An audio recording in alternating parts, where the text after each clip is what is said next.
자, 오늘은 로마서 후반부 강의 10번째 시간입니다. 여러분 잘 아시는 기하학의 대명사 같은 사람이 누가 있죠? 우리 중고등학교 때 기하하면 geometry, 기하하면은 딱 떠오르는 인물이 누구예요? 중학교 때들 다 수학 시간에 다들 보셨습니까? 기하하면 딱 떠오르는 인물 있잖아요. 무슨 정리? 네? 피타고라스. 피타고라스의 정리잖아요. 피타고라스의 정리 수십 년 만에 들어보니까 상당히 고향 생각도 나고 그러시죠. 네. 직각삼각형에 빗변 말고 직각을 끼고 있는 두 개의 변에 한 변의 길이가 이쪽이 3이고 이쪽이 4면 빗변의 길이는 뭐다? 밑변 곱하기 밑변. 아니 그거 안 외웠어요. 3대 4대 5잖아요. 3대 4대 5. 왜 그렇게 됩니까? 요 직각을 끼고 있는 한 변의 제곱 플러스 직각을 끼고 있는 다른 변의 제곱 equals 빗변의 제곱 그러잖아요. 그죠?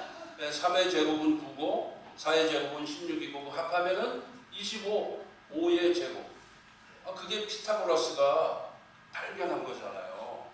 그래갖고 정리라는 걸 딱 만들어놨죠. 참 대단한 천재예요. 어떻게 그런 거를 그 옛날에 말이에요. 고대 그리스, 헬라 시대 때에 만들었는지 말이에요. 근데 그 당시에 그 수학자들은 다 철학자입니다. 철학자들이 수학을 연구하고 이제 그랬습니다. 철학이라는 게 모든 학문의 아주 종합이었기 때문에 모든 걸 다 연구하는 거예요. 철학자들이. 근데 그 중에 이제 피타고라스 같은 사람, 탈레스 같은 사람 이런 사람들이 이제 수학 이야기라고 이제 요즘으로 얘기하자면 연구를 했죠. 자, 그런데 그 피타고라스가 제자들에게 가르친 그 내용 중에 우리의 예상을 깨고 이런 내용이 있어요. 그 피타고라스가 자기가 믿는 바를 제자들에게 가르친 거예요. 근데 뭐라고 가르쳤느냐? 이렇게 가르쳤습니다. 인간은 본래 신이었는데 인간의 혼이 몸이라고 하는 무덤 속에 갇혀있는 존재라는 거예요. 그게 이제 피타고라스가 믿고 자기 제자들에게 가르친 내용이에요. 그런데 그 혼이 말이에요. 인간의 몸 속에, 이게 몸이라는 이 무덤 속에 갇혀있다가 나중에 동물의 몸 속으로도 갇히고 식물의 몸 속에도 갇히고 하면서 어떨 때는 소도 됐다가 벌레도 됐다가 민들레도 됐다가 예를 들면 이거 어디서 많이 들어본 내용 아닙니까? 많이 들어보셨죠? 무슨 내용하고 비슷합니까? 윤회죠, 윤회. 그러니까 피타고라스는 윤회를 믿었어요. 윤회. 그래서 이 윤회의 이제 불교의 윤회 그거하고 굉장히 비슷한 어떻게 해서 피타고라스 걸 믿게 되는지 저는 잘 모르지만은 근데 그 윤회의 틀에서 벗어나려면은 어떻게 해야 되느냐? 벗어나가지고 이제 본래의 인간의 모습을 찾으려면 어떻게 해야 되느냐? 절대적 청결의 훈련을 해야 된다. 그렇게 가르쳤습니다. 그래서 그 절대적 청결을 얻기 위해서 해야 될 훈련이 4가지가 있는데 외우실 필요는 없어요. 듣고 그냥 잊어버리셔도 됩니다. 그 4가지 훈련 중에 하나는 침묵, silence. 침묵의 훈련. 그 다음에 2번째는 진리 탐구의 훈련. 진리가 무엇인지를 계속 탐구해야 된다. 그게 이제 인간이 청결해지는 길이라는 거죠. 그리고 이제 3번째는 자기 성찰. 내가 요즘에 잘 살고 있느냐, 제대로 살고 있느냐, 이제 이런 걸 self examination, 자기 성찰. 그리고 마지막으로 4번째 그 훈련이 뭐냐면 육식을 하지 않는 거예요. 고기 종류를 먹지 않는 거예요. 그러니까 불교의 가르침하고 굉장히 유사하다는 것을 알 수 있죠. 그 옛날 고대 그리스에서 피타고라스가 그렇게 믿고 가르쳤어요. 제자들에게. 제가 왜 이 말씀을 드리냐 하면 오늘 우리가 읽은 이 말씀 중에 음식에 관한 규정, 지난주에도 제가 잠깐 언급을 했습니다만은 음식에 관한 규정이 각 종교와 문화들 속에 다 있어요. 대체적으로 다 있습니다. 옛날부터 다 있어 왔어요. 의외로 이 사람들은 이 음식의 문제, 먹는 문제가 굉장히 까다로웠다라는 것이죠. 근데 오늘 본문에도 보면은 이제 그 내용이 나오는 거예요. 그래서 바울 당시에 그 유대인들은 여러 가지 섹트들이 있었죠. 여러 가지 그룹들이 있었어요. 여러분들이 잘 아는 그룹이 뭐가 있습니까? 유대인들 그룹. 바리새파, 그죠? 성경에 나오는 바리새파. 또 바리새파 딱 나온 게 뭐예요? 사두개파. 또 성경에 또 나오는 열심당, 그렇죠? 열심당. 예. 그리고 이제 성경에는 직접적으로는 안 나오지만 이름이 나와 있지는 않지만 성경에도 간접적으로 등장하는 에세네파라고 있습니다. 에세네파. 이제 세례 요한이 에세네파 출신일 가능성이 굉장히 많습니다. 그런데 이 에세네파는 바리새파가 보수인데 에세네파는 바리새보다도 더 보수예요. 그러니까 완전 극보수입니다. 요즘 우리가 하는 말로 골통보수예요. 이 에세네파. 그 당시 유대 사회에서는. 그런데 이 에세네파 사람들에게도 엄격한 음식의 규정이 있었습니다. 그리고 그러한 그 에세네파나 뭐 바리새파나 이런 보수파들의 그 엄격한 음식의 규정이 지금까지도 유대 사회에 흔적으로 남아 있죠. 그러니까 유대인들이 자기네들 그 음식의 규정, 그 음식의 그 코드에 맞는 음식을 뭐라 그럽니까? 유대인들 뭐라 그래요? 아시잖아요. 코셔, 코셔 음식. 그 코셔하고 비슷한 음식이 또 회교도들한테도 있어요. 할랄 음식. 근데 참고로 알아두십시오. 유대인들이 먹는 코셔나 회교도들이 먹는 할랄의 그 말, 코셔라는 말, 할랄이라는 말의 뜻이 뭐냐면 그 규정에 적합한, 적법한 그런 뜻이에요.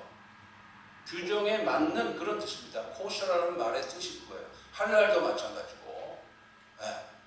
그러니까 이 규정에 적법하냐 아니면 위배되냐를 따졌다 이게 옛날부터.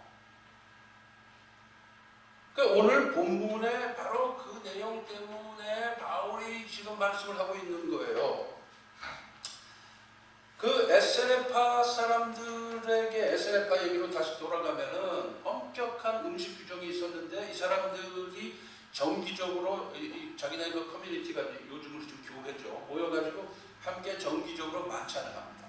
그러니까 만찬을 할 때는 반드시 해야 되는 법칙이 있어요. 그게 뭐냐면 교회에서 모여서 함께 공식적인 만찬을 하기 전에 반드시 목욕 재개를 합니다. 반드시 몸을 깨끗하게 씻고 그리고 정해진 특별한 옷을 입고 그리고 음식을 먹어야 했습니다. 뿐만이 아니고 그 음식은 반드시 성직자가 만들어야 돼. 요리 솜씨 좋은 일반 사람이 만들면 안 돼요. 아무리 요리 솜씨가 없어서 성직자가 만들어야 돼. 그래야만 먹었습니다. 그래서 그런 규정에 어긋나는 음식은 아예 먹질 않았어요. 에세네파 사람들은. 그 정도로 이 음식을 먹는다는 것에 있어서 그 까다로운 규정들이 예로부터 있었다. 그건 뭐 유대인들만 그런 건 아닙니다. 다른 문화와 종교에도 다 대체적으로 있었습니다.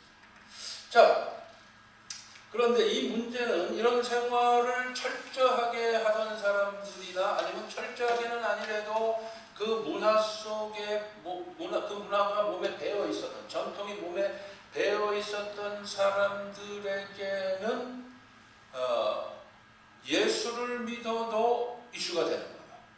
예수를 믿어. 그러니까 완전히 극보수 에세네파 출신의 사람이 또는 바리새파 출신의 사람이 예수를 믿었다. 예수님 안에 들어오면 우리는 그리스도 안에서의 자유를 누리게 되는데 근데 옛날 그 음식의 규정을 철저하게 지키는 거예요. 근데 본인들이 철저하게 지키는 것까지는 문제가 안 되는데 자기들은 그 유대인들의 음식의 규정을 철저하게 지키면서 지키지 않는 사람들에게 손가락질을 했습니다. 왜 당신들은 왜 음식을 마음대로 먹느냐? 코셔를 먹어야지, 할랄을 먹어야지. 그리고 예를 들면 손가락질을 했다고요. 그러니까 이제 오래된 성도들은 우리는 그리스도 안에서 좀 자유를 누리는데 왜 옛날 거를 고집하고 그래? 그러면서 또 반대로 또 손가락질을 하고 이제 이랬거든요. 그게 이제 로마 교회 안에서도 비일비재하게 일어나는 일이었어요. 그게. 그래서 그래서 그러다 보니까 이게 기존 성도들하고 새신자들 사이, 새신자들은 옛날 전통을 여전히 가지고 있는 사람들일 가능성이 많고, 예수를 믿은 지 오래된 사람들은 조금 옛날 전통으로부터 많이 자유로워진 그런 사람들이거든요. 그 사람들이 서로 판단하고 정죄하고 하는 일들이 발생하는 겁니다. 자, 그런데 만약에 평생을 유대교인으로 태어나서 지금까지 몸담고 살았던 사람이 지금 현재 우리 주위의 얘기를 하는 겁니다. 전도를 받아가지고 예수를 믿게 됐다. 그러니까 소위 말해서 크리스천 주가 됐습니다. 그러면 이 사람은 철저하게 유대인들의 음식 규정을 지켰던 사람인데 코셔 음식을 먹었다 치자고요. 그랬는데 예수를 믿게 됐어요. 예수를 믿자마자 코셔고 뭐 그냥 다 무시하고 나는 아무 음식이랑 막 먹는다. 이렇게 되기가 어렵죠. 인간은 기계가 아니니까 그렇게 되기가 어렵죠. 갑자기 그냥 일반 음식으로 다 바꿀 수가 있느냐? 어렵다 이 말이죠.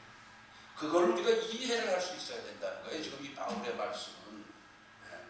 우리가 만일 그런 사람을 대하면서 우리 입장에서 이렇게 말한다고 칩시다. 아니 예수를 믿었으면은 모든 것을 주님을 위해서 다 포기할 수 있어야 되지.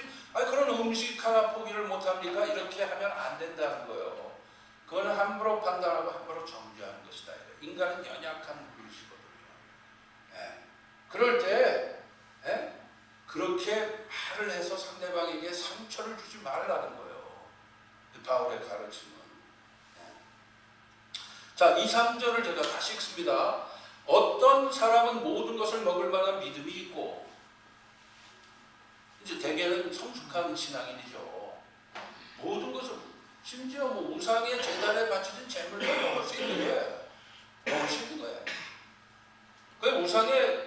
비록 우상에 바쳐진 재물이라 할지라도 이 음식 자체는 하나님이 주신 거기 때문에 먹을 수 있다라는 거거든요. 그게 크게 문제가 안 돼요. 성숙한 신앙인들에게는. 그래서 지금 바울이 이 말씀을 하고 있는 것입니다.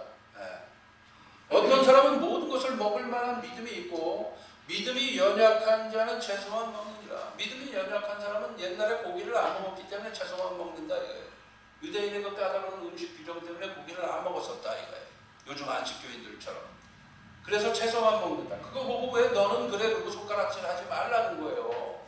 아시겠죠? 안식교인들 만나면 막 안식교인들의 자존심을 긁느라고 고기를 마음대로 먹어도 된다 이런 얘기 하지 말라 이거예요. 그러지 말라. 그러면 그 사람들 전도 못해요. 기분이 상해서 복음에 귀를 기울이려고 하겠습니까? 그냥 그 사람들의 그 패턴을 존중해 주는 거예요. 일단은. 그러는 가운데 이제 복음을 전하는 거죠. 여호와의 증인이나 이런 사람들 전도할 때는 그 사람들의 자존심을 건드리면 전도에 물이 막혀요. 그거 안 돼요. 복음만 그냥 전하면 돼. 그러면 성령께서 역사하시는 거죠. 믿습니까? 아멘. 네. 자, 그래서 믿음이 연약한 자는 채소만 먹느니라. 먹는 자는 먹지 않는 자를 역시 여기지 말고 먹지 않는 자는 먹는 자를 비판하지 말라. 우리 한국 사람들한테 막 이 서양 사람, 특별히 이제 백인들은 개고기를 안 먹잖아요, 그죠? 아마 코리안들 개고기 먹는다 그러고 막 신문에다가 떠들고 막 그러면 우리 한국 사람들 생각할 때 어떻게 생각해요? 되게 자존심 상하죠.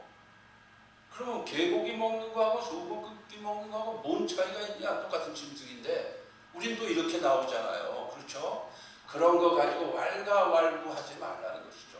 같은 교회 안에서는 특별히 그러지 말라 이제 그런 얘기죠. 자, 그래서 만약에 제가 말이에요. 예수를 믿지만 코셔를 먹는다. 유대인들이 먹는 그 문제가 될까요? 문제가 안 됩니다. 회교도들이 먹는 할랄 음식을 먹는다. 할랄 음식 파는 식당에 가서 먹는다. 하나도 문제가 안 돼. 그런 거하고 문제 삼으면 안 되는 거예요. 왜?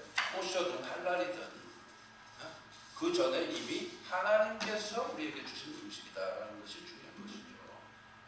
그러니까 저는 참고로 개고기하고 뱀고기는 제가 한 번도 먹어본 적이 없어요. 평생. 제가 보신탕 먹어본 적이 없어요. 그런데 적으로 야 한국 사람이 보신탕도 안 먹어 그러고 생각하면 안 된다 이거예요. 절대로 그렇게 생각하시지 말라. 제가 무슨 기분상 안 먹는 거지 뭐 특별한 신앙적인 이유 때문에 보신탕 안 먹는 게 아니거든요.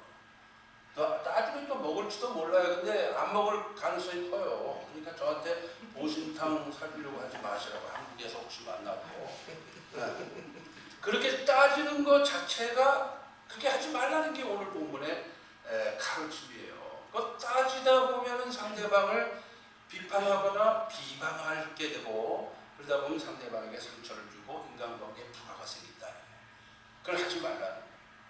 자, 바울 당시 로마 교회에서뿐만 아니라 이제 교회들 속에서 빅 이슈 중에 바로 이 음식의 문제가 있었던 거고요.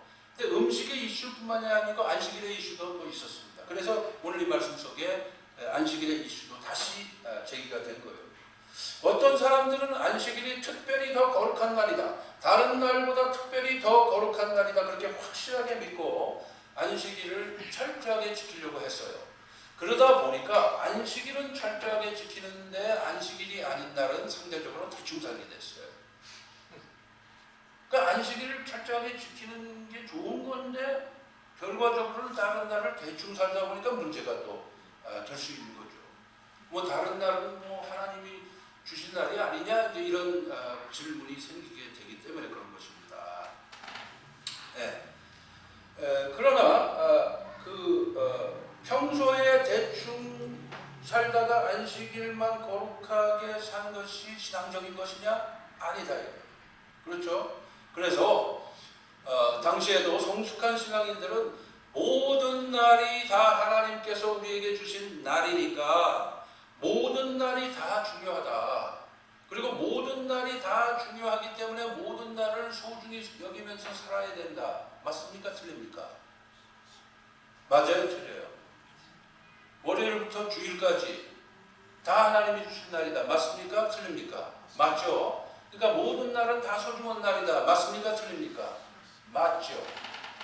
근데 그거는 굉장히 맞는데, 좋은 건데, 그러다 보니까 뭐 주일이나 월요일이나 뭐 똑같이 대충 살게 되는 그런 결과가 또 생길 수 있단 말이죠. 인간은 연약하니까. 그래서 그 결과가 서로가 서로를 평가하고 비판하는 것입니다. 그래서 한쪽은 안식일이 더 중요하다, 다른 쪽은 모든 날이 다 중요하다, 그러면서 서로를 비판하게 됐다. 이 로마 교회 안에서. 그렇지만 오늘 말씀은 뭐라고 가르칩니까? 5절에 나오죠. 어떤 사람은 이 날을 저 날보다 낮게 여기고 어떤 사람은 모든 날을 같게 여기라니 각각 자기 마음으로 확정할지니라 그랬습니다. 무슨 얘기냐? 둘 다 맞다는 거예요. 둘 다 맞다는 거예요. 안식일이 다른 날보다 더 나은 날이라 틀린 게 아니다. 이게 맞다. 이게. 왜? 구약이 보면 그렇게 나오니까, 율법에. 안식일을 기억하여 거룩히 지키라 그랬으니까 더 나은 게 맞죠. 그렇죠? 그럼 그렇게 믿는 사람들에게 그게 맞으니까 그 믿음을 존중하라 이 말이에요. 그런데 어떤 사람은 안식일이 소중하나 다른 날도 다 소중하기 때문에 매일을 나는 하나님의 뜻에 부합되게 제대로 살기 위해서 노력하겠다 그러면 그것이 잘못된 게 아니잖아요. 그러면 그러한 신앙도 존중하라는 거죠. 그러니까 서로가 서로의 그 신앙을 있는 그대로 인정하면서 존중하라라는 거예요. 각기 자기 마음에 확정할지니라 그랬잖아요. 둘 다 맞다 이 말이에요. 이건 신앙의 성숙의 차이일 뿐이지, 신앙이 미숙하다고 해서 그 사람이 신앙인이 아닌 건 아니잖아요. 그럼 성숙한 신앙인은 완벽합니까? 그것도 아니잖아요. 우린 전부 지난주에 말씀드렸듯이 도상의 존재잖아요. 그렇죠? 성숙의 길을 걸어가고 있는 도상의 존재거든요. 그걸 피차간에 서로 인정해 주는 것이 성숙한 거죠. 네. 그러니까 초신자들은 불과 얼마 전까지만 해도 유대인이었기 때문에 안식일이 더 소중하다고 여길 거 아닙니까? 그런데 어떻게 갑자기 예수 믿고 나서 확 바뀌겠냐 이거예요. 어느 날 갑자기 예수 믿었다가 모든 게 싹 바뀌냐 말이죠. 어렵다 이 말이에요. 차츰차츰 바뀌어나가는 과정 속에 있게 되는 것이죠. 그래서 각자의 그 수준에 맞는 그 신앙의 패턴을 우리는 인정할 수 있어야 된다. 네. 그래서 신앙이 성숙해지면 모든 날이 다 소중한 날이라고 여기면서 하나님 앞에 감사하고, 초신자들은 안식일이 다른 날보다 더 소중하다 그래서 안식일을 더 철저하게 지키면서 하나님 앞에 감사하는 것이다. 공통점은 뭐냐? 우리가 하나님 앞에 나를 주신 우리에게 감사한다. 이것이 이제 공통점이죠. 그게 중요한 것이죠. 자, 그래서 오늘 이 본문 속에 담겨진 그 바울의 뜻이 있고 주님의 뜻이 있습니다. 바울의 뜻이고 주님의 뜻인데 그게 뭐냐 하면은요. 지금 오늘 이 본문을 통해서 전해주는 아주 중요한 것이 뭐냐 하면은 음식이 본질이 아니라 어떤 음식을 먹느냐 못 먹느냐는 우리 인생의 본질이 아니다. 어떤 날이 더 거룩하냐 덜 거룩하냐 다 거룩하냐 이것이 인생의 본질이 아니다. 어떤 날이 더 중요하냐가 본질이 아니다. 본질은 음식도 아니고 날도 아니다. 본질은 뭡니까? 사람이다. 사람이 본질이다. 날도 사람을 위해서 하나님께서 주셨고 음식도 사람을 위해서 하나님께서 주신 것이다 라는 원칙입니다. 아멘입니까? 그게 중요해요. 그래서 주님께서도 복음서에 마태복음에 보면 나오잖아요. 안식일이 사람을 위해서 있는 것이냐 사람이 안식일을 위해서 있는 것이냐 라는 것을 분명하게 규명하셨습니다. 그렇죠? 하나님께서는 사람을 위해서 안식일을 제정하셨다라고 가르쳐 주셨어요. 주님께서도 사람이 사람답게 살도록 쉼과 영혼육의 쉼과 하나님과의 교통함에 집중하도록 최소의 규범으로 안식일을 제정하셨습니다.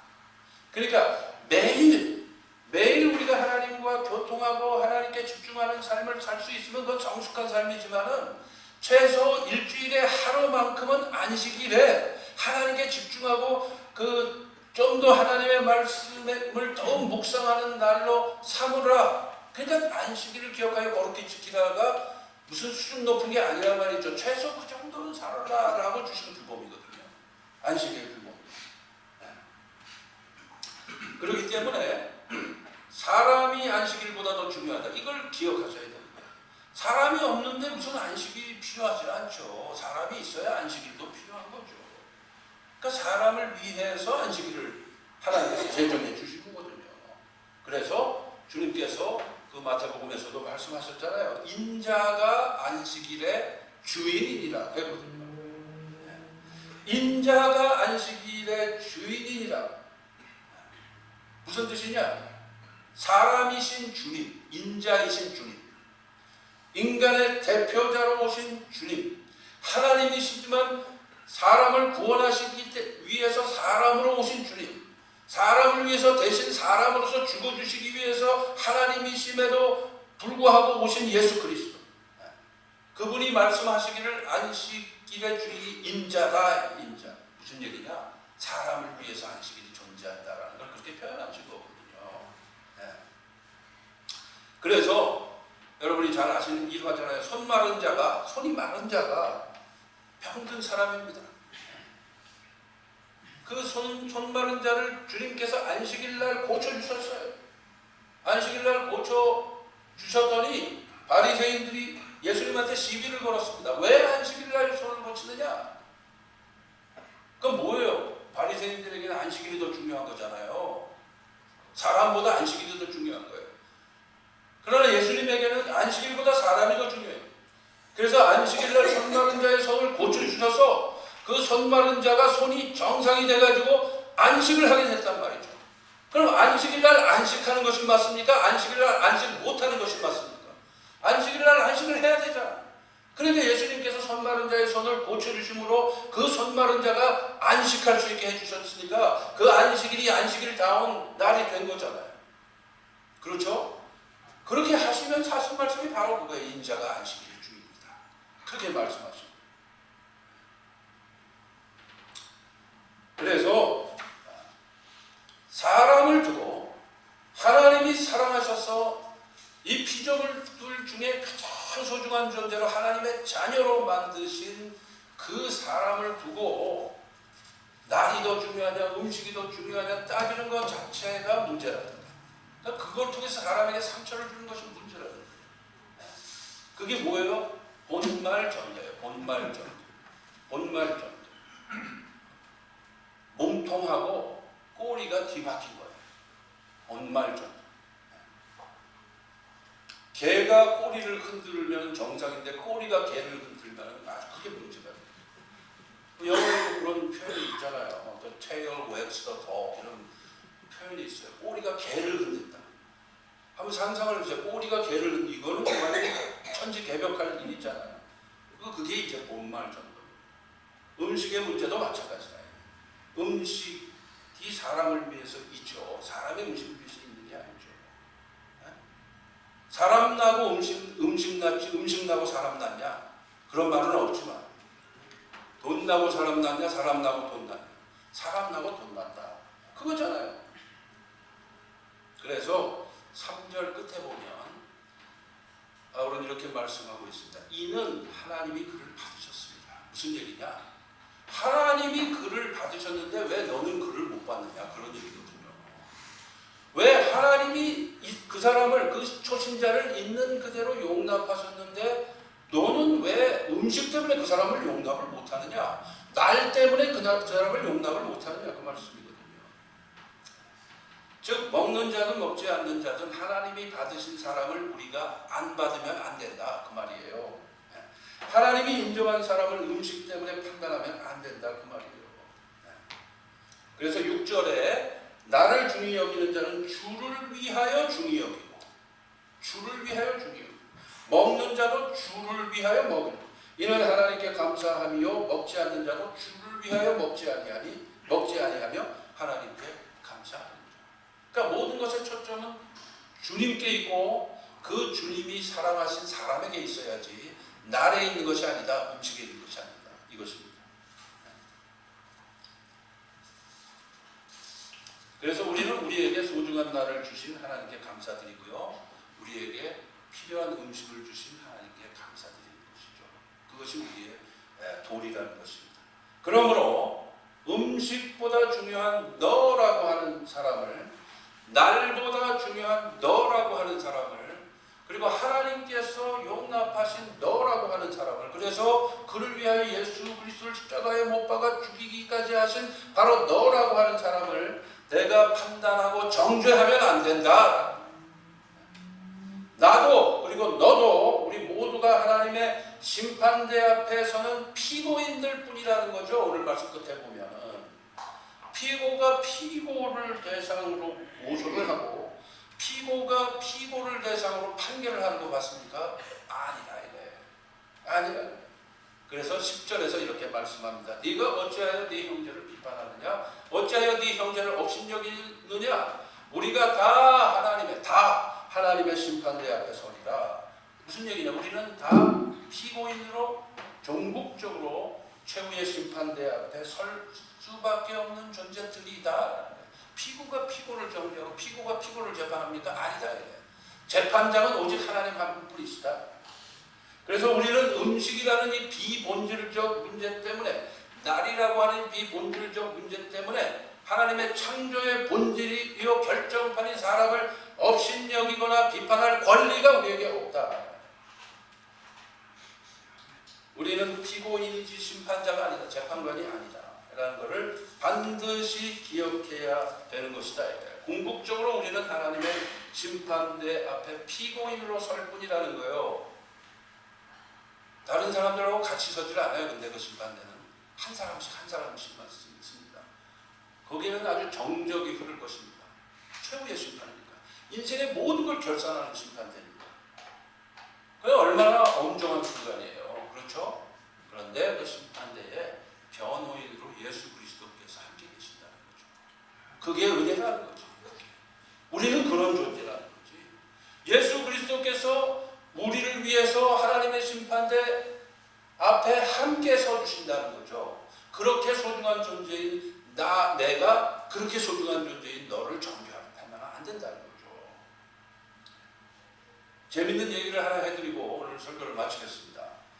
옛날에 한 동네에 세 딸을 둔 사람이 있었는데 이 세 딸이 모두 절세 미인이에요. 근데 이 절세 미인인 이 첫째 딸, 둘째 딸, 셋째 딸이 각각 한 가지씩 결점을 가지고 있었습니다. 큰 딸의 결점은 뭐냐? 심한 첫째 딸. 둘째 딸은 남의 거를 좋은 것만 보이면 훔치는 버릇이 있어요. 그 셋째 딸은 남을 보기만 하면 험담하는 버릇이 있어. 그래서 이 아버지가 참 걱정이 많았어요. 이 딸들을 도대체 누가 데리고 갈 건가?